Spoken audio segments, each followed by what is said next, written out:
오늘은 신의 성품 희락을 입다라는 제목을 함께 말씀을 나누도록 하겠습니다. 2022년도 시작하면서 우리는 성령의 9가지 열매에 대해서 함께 살펴보고 있습니다.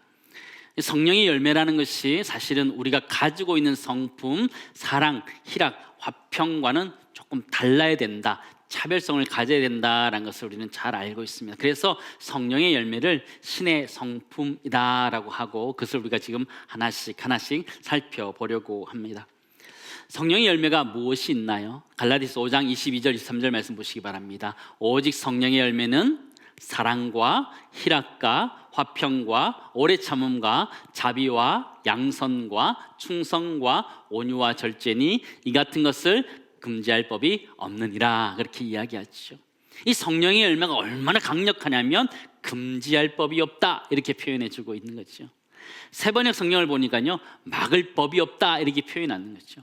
법으로도 막을 수 없다, 굉장히 강력하다라는 것이, 무엇든지 돌파낼 수 있는 능력이 있다라고 하는데, 이 성령의 열매를 통해서 우리 모두가 올 한 해에 돌파할 수 있는 은혜가 있기를 주님은 축원합니다. 여러분을 막아서고 있는 것들, 어려운 것들이 이 성령의 열매를 통해, 신의 성품을 통해서 다 돌파될 수 있는 은혜가 있기를 주님은 축원합니다. 우리 지난주에 성령의 열매 첫 번째 사랑에 대해서 살펴보았습니다. 이 사랑이란 것이 우리 신앙과 인격, 삶에 있어서 가장 기본적인, 기초적인 신의 성품이라는 것을 살펴보았고요.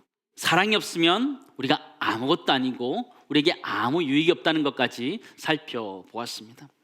또한 사랑이라는 것은 사람과의 인격적인 관계 속에서 드러나야 되는 것이다, 이런 말씀을 드렸고, 그래서 우리가 때로는 불편한 관계, 어려운 관계 속에서도 드러나야 될 신의 성품이 하나 있다면 그것이 바로 사랑이다 라는 말씀을 드렸습니다. 그 하나님의 사랑이 가장 잘 드러난 것이 무엇이냐? 예수 그리스도의 십자가의 사랑에서 하나님의 사랑이 확증되었다라고 말씀드렸고요. 그 하나님의 사랑을 우리가 알기 때문에 하나님의 사랑과 이웃 사랑으로 우리의 사랑들을 나타내야 되고, 이 사랑인 것이 또한 죽음처럼 강한 것이다, 그런 이야기를 드렸습니다. 오늘 성령의 열매 두 번째 희락에 대해서 살펴보기를 원하는데요. 여러분, 희락이라는 것이 무엇입니까? 요즘 잘 희락이란 말을 잘 쓰지는 않는데, 희락이란 말은 한자말 그대로 기쁨과 즐거움이다, 이렇게 말할 수 있을 것 같아요.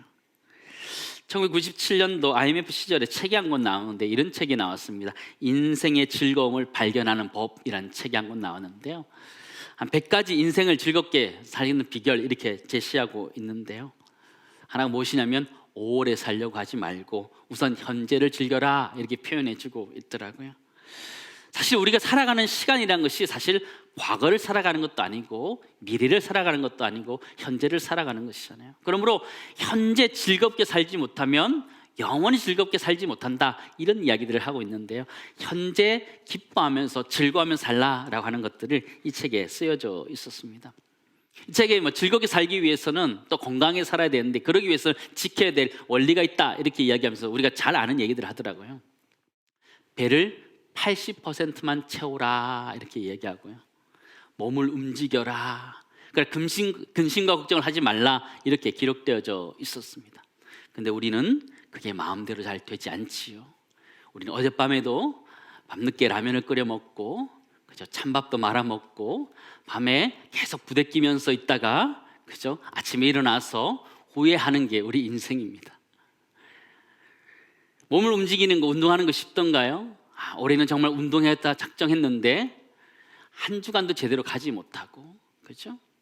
헬스장을 끊어놔도 한 달을 잘 채우지 못하면서 하지 못하는 게 우리의 인생의 모습이고요. 근심 걱정하지 말라 그러는데 그것조차 참 쉽지 않은 게 우리 인생인 것 같아요. 여러분, 어떻게 하면 기뻐할 수 있고 즐거워할 수 있을까요? 여러분의 기쁨과 즐거움이란 것이 무엇입니까? 자기가 좋아하는 것들, 해보고 싶은 것들 쓰는 것을 위시리스트다, 이렇게 표현하는데요, 죽기 전에 글을 쓰는 것들을 버킷리스트다, 이렇게 표현해 주고 있어요. 죽음을 앞둔 사람들이 죽기 전에 하고 싶은 일들 목록을 버킷리스트다, 이렇게 표현하고 있는데요, 2007년에 개봉한 영화 버킷리스트가 있습니다. 잭 니콜슨과 모건 프리먼이 주연한 영화인데요. 참 인생의 의미를 잘 보여주는 영화였다, 저는 그렇게 생각되어집니다. 가난하지만 한평생 가족들을 위해서 열심히 일한 정비사 카터라는 사람이 오른쪽의 사람인데요 등장하고요. 또 왼쪽에는요 자수성가한 백만장자가 등장합니다. 성격이 괴팍하고 주변에 남아있는 사람이 아무도 없습니다. 공통점이 하나도 없을 것 같은 이 사람들에게 공통점이 있는데 그것이 무엇이냐면 한평생 열심히 살았다는 것이에요. 그리고 지금 죽음을 앞두고 있다라는 것이었습니다. 이들이 우연찮게 같은 병실에 입원하게 되면서 서로를 보게 되는데 자수성가하고 백만장자인 이 잭의 주변에는 사람이 하나도 없는 거예요. 그런데 가난하지만 열심히 살고 가족을 위해 살았던 이 카터 옆에는 사람들이 항상 많은 거예요. 어느 날 카터가 뭘 자꾸 열심히 쓰고 있는 거예요. 자기가 하고 싶은 것들을 좀 쓰고 있었던 모양이에요. 근데 돈이 그렇게 많지 않으니까 그걸 할 수 없는데 잭이 보다가 자기랑 같이 그것을 해보자라는 것을, 두 분이서 같이 버킷리스트를 작성하면서 그것들을 해나가는 것입니다. 죽음을 앞두고 있으니까요 돈인들 뭐가 소용이 있겠습니까? 그러니까 모든 것들을 다 투자해서 자신들이 하고 싶은 일들을 하나하나 해나가는 것이죠. 그러면 인생의 의미들을 저희들에게 가르쳐주는 것인데요, 영화는 마지막에 참 우리에게 인생의 즐거움이 무엇인지를 묵직하게 이렇게 던져주고 갑니다. 그것이 무엇이냐면요, 가족 간의 행복이라는 것, 관계 속에서 행복하는 것, 즐거워하는 것, 기뻐하는 것, 그것이 인생의 참 즐거움이다, 이렇게 보여주는 영화입니다. 이들의 대화 가운데 굉장히 유명한 대사가 하나 있습니다. 천국에 들어가려면 두 가지 질문에 답해야 한다라는 것이었습니다. 첫 번째가 무엇이냐면 인생에서 기쁨을 찾았는가라는 거죠. 두 번째는 당신의 인생이 다른 사람을 기쁘게 해 주었는가라는 것입니다. 여러분, 이 질문에 어떻게 대답하실 수 있으시겠습니까? 인생에서 기쁨을 찾았는가? 여러분, 인생의 기쁨을 찾으셨습니까? 두 번째 질문은요, 당신의 인생이 다른 사람들을 기쁘게 해 주었는가? 여러분 인생이 다른 사람을 기쁘게 해주면서 살아가고 있으십니까? 우리 각자는 살아가면서 우리가 하고 싶은 것, 기뻐하고 즐거워하는 것에 이런 리스트들이 있을 것입니다. 기쁨과 즐거움이란 것은 우리 인생을 살아가는 데 있어서 굉장한 활력소고 생명력이고 생동력을 주는 것이 사실이지요. 근데 우리는 살아가면서 그것을 잊어버릴 때가 참 많이 있어요. 기뻐하고 즐거워하고 살아가면 좋겠는데 우리 인생이 그렇지 않다는 것을 우리는 잘 알고 있어요. 우리 살아가면서 이 희락에 대한 것들을 자주 잊어버리고 살아가고 있어요. 그리고 잃어버리고 살아가고 있어요. 근데 오늘 성경을 자세히 보시면 이 기쁨이라는 것, 즐거움이라는 것, 희락이라는 것이 하나님의 간절한 소망이라는 것을 우리가 잊지 말아야 됩니다. 데살로니가전서 5장 16절에서 18절 말씀 보시기 바랍니다. 항상 기뻐하라 말씀해요. 쉬지 말고 기도하라, 범사에 감사라, 이것이 그리스도 예수 안에서 너희를 향하신 하나님의 뜻이니라 하는 것이에요. 항상 기뻐하는 것이 하나님의 뜻이다 이야기해 주는 것이죠.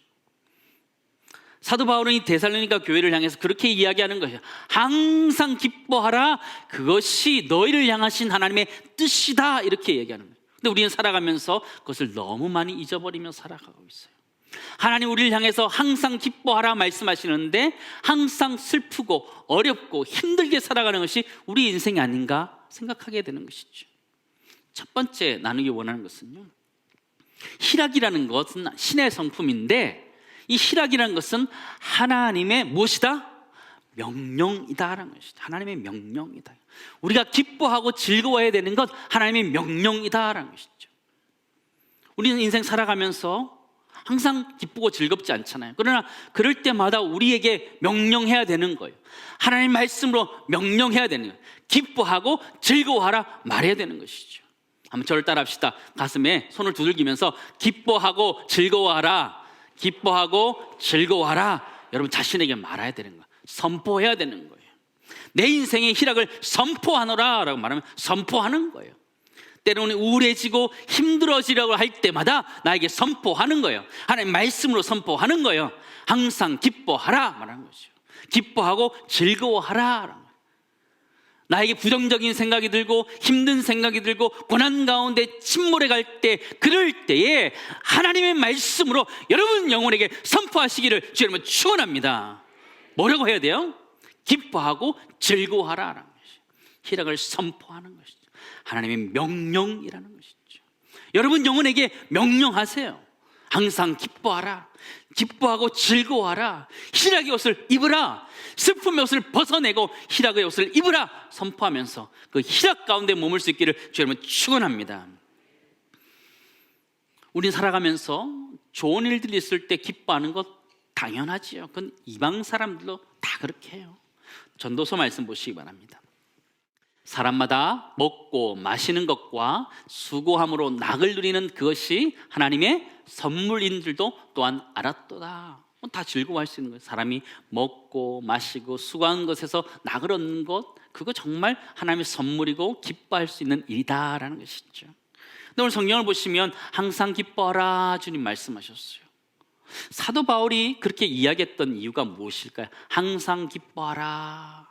그 하는 이유가 무엇이냐면, 그 배경이 무엇이냐면 항상 기뻐하지 않고 있기 때문이라는 것이죠. 기뻐할 때도 있지만 기뻐하지 않을 때도 있기 때문에 사도 바울은 오늘 우리들에게 항상 기뻐하라 말씀하고 있다는 것이죠. 좋을 때 기뻐하는 건 당연하지만 성경은 사실 사도 바울이 우리들에게 하고자 하는 말씀, 성령이 우리들에게 하고자 하는 말씀은 어려운 가운데서도 기뻐하라, 그런 말씀을 하고 있는 구절이라는 것이죠. 항상 기뻐하라는 이 구절은 고난 가운데서도 기뻐하라, 그런 구절로 바꿀 수 있다는 것이죠. 세상에 어느 누구가 고난 가운데 기뻐할 수 있겠어요? 그렇죠? 아이가 대학 입시에 떨어졌어요. 떨어진 것도 슬픈데 떨어져서 침울해 있는 아이를 보는 것도 더 힘들지요. 어렵지요. 남편이 사업을 하다가 어려워졌어요. 그것을 보는 것 어렵지요. 자신이 병이 들어서 아파하는 것들, 그런 걸 보면서 참 힘들죠. 그 가운데 여러분 기뻐할 수 있으세요? 그 가운데 기뻐한다? 정말 쉽지 않은 일이죠. 그런데 오늘 성경에 보면 기뻐했던 사람들이, 의외로 고난 가운데 기뻐했던 사람들이 성경에 기록되어져 있다라는 것이죠. 성경에 나오는 대표적인 고난의 사람이라고 하면 욥이라는 사람을 들 수 있어요. 성경을 보니까 그가 발바닥부터 정수리까지 종기가 났다라고 표현하고 있고, 그가 질그릇으로 긁었다 이 표현해서 얼마나 힘들었을까요? 긁지 않으면 견딜 수 없는 그 고통, 또 긁고 난 다음에 덧나서 아픈 그런 것들 계속 반복한 악순환되는 그 속에서 있었던 이 욥, 얼마나 어려웠겠어요. 감사할 수 있는 환경이라고는 아무것도 없었어요. 아내가 그에게 독설을 하고 갑니다. 욥기 2장 9절 10절 말씀입니다. 그의 아내가 그에게 이르되 당신이 그래도 자기의 온전함을 굳게 지키느냐? 하나님을 욕하고 죽으라. 그가 이르되 그대의 말이 한 어리석은 여자의 말 같도다. 우리가 하나님께 복을 받았은즉 화도 받지 아니하겠느냐 하고, 그렇죠. 이 모든 일에 욥이 입술로 범죄하지 아니하였다. 성경이 이렇게 하고 있어요. 욥의 아내는 하나님 욕하고 죽으라라고 말했어요. 그러나 욥은 그렇지 않고 그가 가지고 있었던 기쁨이 그의 마음속에 있었다라는 것이죠. 그게 무엇일까요? 상황은 똑같은 상황인데 사실 욥이 힘들으면 더 힘들었지 욥의 아내가 더 힘들었을까요? 그럼에도 불구하고 욥은 하나님께 불평하지 않고 받아들여요. 그가 그 마음속에 기쁨을 유지할 수 있었던 이유가 무엇일까요? 그가 하나님의 관점으로 자신을 보고 있었기 때문이에요. 하나님께서 복을 주셨기에 화도 주시는 것이다, 하나님의 관점으로 자신을 보고 있었기 때문이에요. 자신을 하나님의 눈으로 바라볼 때 그의 마음속에 기쁨이 사라지지 않고 다시 솟아나고 있는 것을 욥의 모습을 통해서 보게 되죠. 하박국 선지자도 마찬가지예요. 그 시대 상황적으로 아무런 소망이 없을 때에도 그는 기쁨들을 발견할 수 있었어요. 하박국 3장 말씀 보시기 바랍니다. 우리 같이 읽겠습니다. 비록 무화과 나무가 무성하지 못하며 포도나무에 열매가 없으며 감람나무에 소출이 없으며 밭에 먹을 것이 없으며 우리의 양이 없으며 외양간에 소가 없을지라도 큰 목소리로 나는 여호와로 말미암아 즐거워하며 나의 구원의 하나님으로 말미암아 기뻐하리로다. 아멘. 하박국 선지자가 무엇이라고 이야기하는 거예요? 감람나무, 포도나무, 소, 양 그런 것 가지고 기뻐하는 것이 아니라 그것이 없을지라도 나는 여호와로 말미암아 기뻐하겠다. 나의 구원의 하나님을 말미암아 즐거워하겠다 고백하고 있는 모습을 보게 되지요. 그가 즐거워하는 기쁨의 근원적인 이유가 무엇이냐면 그가 하나님을 바라보고 있기 때문에 기뻐하고 있음을 우리는 발견하게 되지요. 두 번째 나누기 원하는 것은요, 희락이라는 것은 하나님을 바라보고 있을 때, 하나님의 관점으로 바라볼 때 우리 안에서 솟아나는 것, 생겨나는 것이라는 것을 우리 잊지 마시기 바랍니다. 우리가 하나님을 바라볼 때 우리 인정할 수밖에 없어요. 하나님의 생각이 우리 생각보다 높음을 인정할 수밖에 없어요. 우리가 생각하고 나아가는 그 길이 하나님이 생각하는 길보다 낮을 수밖에 없는 거죠. 하나님이 인도하시는 그 길, 하나님이 생각하시는 그 생각이 우리보다 높기 때문에 우리 가운데 희망이 있는 줄을 믿습니다. 기쁨이 남아있게 되는 거죠. 여러분, 힘들고 어려울 때 내 눈으로, 내 관점으로 우리 환경들을 바라보는 것이 아니라 하나님의 관점으로 바라볼 때 우리 가운데 희락이 샘솟듯할 줄 믿습니다. 그것이 우리 가운데 솟아나기를 간절히 소망해요. 그렇다면 우리 인생이 누려야 될 진정한 기쁨이란 것은 어떤 것일까요? 성경에 보면 그림 언어라는 것이 있습니다. 장면을 연상하게 하는 표현들을 이야기하는 것이에요. 성경적인 신학적인 표현인데 그림 언어라는 것은요, 성경에서도 이 희락이라는 단어를 잘 표현하는 그림 언어가 있습니다. 그것이 무엇이냐면 잔치라는 것입니다. 잔치의 특징이 있다면 기뻐하고 즐거워하는 것이잖아요. 그것이 드러나는 것이에요. 요한계시록 19장 7절 말씀 보시기 바랍니다. 우리가 즐거워하고 크게 기뻐하며 그에게 영광을 돌리세 어린 양의 혼인기약에 이르렀고 그의 아내가 자신을 준비하였으므로 이렇게 표현해주고 있어요. 성경은 천국의 모습을 신랑 되신 예수 그리스도와 신부된 우리 교회와의 그런 관계 속에서 혼인잔치로 비유하고 있어요. 성경에서 희락이라는 것은 이렇게 잔치로 비유되고 있어, 기뻐하고 즐거운 잔치로 비유되어 있어요. 또한 예배 또한 그렇게 성경은 그려주고 있거든요. 폰 알멘의 책 구원의 축제라는 책을 보면 예배에 대해서 이렇게 표현해 주고 있습니다. 예배가 곧 구원의 축제다 이렇게 표현해 주고 있어요. 예배가 축제의 특성을 가지고 있어야 된다 이렇게 이야기해 주는 것이에요. 예배는 원래 부활의 축제였다 이렇게 설명하면서요, 부활 자체가, 예수 그리스도 부활 사건 자체도 역동적이고 아주 기쁨의 그런 소식인 것처럼, 또한 우리가 그 부활의 축제를 기념하는 주일 예배도 역시 기쁨의 축제가 되어야 된다 이런 얘기를 하고 있는 것이죠. 예배가 의식이 되고 예전이 되고 있는 상황 속에서 축제의 요소들이 있어야 되는 것들을 명확하게 지적해 주는 책이에요. 참 의미 있는 책이다는 것들을 생각하게 되는데요. 여러분, 예배 가운데 그것들을 잘 표현할 수 있는 순서가 뭘 것 같아요? 저는 찬양이다라는 생각을 하게 돼요. 여러분, 찬양할 때 여러분 기뻐 찬양할 수 있기를 간절히 소망합니다. 세상 모든 짐을 내가 다 지고 가는 것처럼 여러분 그러지 마시기 바랍니다. 주님이 지고 가시겠다 그랬는데 여러분 지지 마시기 바랍니다. 찬양하실 때 기쁜 얼굴로 구원받은 백성으로 하나님 우리를 구원해 주신 그 감격을 가지고 기뻐 찬양할 수 있는 내가 우리 온 공동체 가운데 있기를 간절히 소망합니다. 축제의 가장 큰 특징이 무엇일까요? 잔치의 가장 큰 특징은 기뻐하고 또한 즐거워한다라는 것이죠. 희락의 가장 큰 요소, 바로 축제에 드러나고 잔치에 드러나는 것이죠. 예수님께서 이 땅에 오셔서 첫 번째 이적을 베푸신 사건이 무슨 사건이에요? 가나의 혼인잔치였다는 거예요.